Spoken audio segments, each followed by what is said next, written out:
ઘરે હાવ નવરો બેઠો તો મેં કીધું રેસીમાં પાણીપુરી ખાતો હોઉં. આખી જિંદગી રેકડીએ પાણીપુરી ખાધી ને એકચ્યુઅલી અમારો લાલો તમને જોઈ લેવાનો. મસ્ત મજાની સવાર થઈ ગયા હોટલમાં અને આવી ગયા સીધા ફરવા. આ છે નજારો. ત્યાં એક ફોટો પાડી લીધો ને કઈક આવું હતું. લે કઈ બાજુ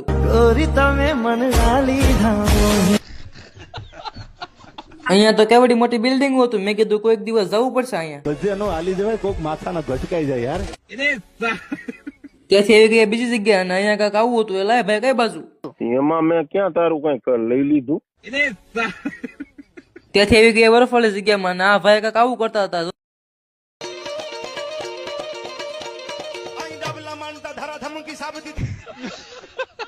બીજી બાજુ જોયું તો આ બધા બરફ ને અડીને માતાજીને પગે લાગતા હતા. આંસ પડી ગઈ ને અહીંયા બેઠા હતા પોલીસ વાળા અને આપણે આખું રશિયા રખડ્યા અને પછી આપણે આવી ગયા એરપોર્ટ. એટલે ત્યાંથી આપણે જઈએ છીએ ઇન્ડિયા. ફોલો કરીને કોમેન્ટમાં કહીજો હવે આપણે ક્યાં જવાનું છે ને હારો લાઈક કરતા જઈજો.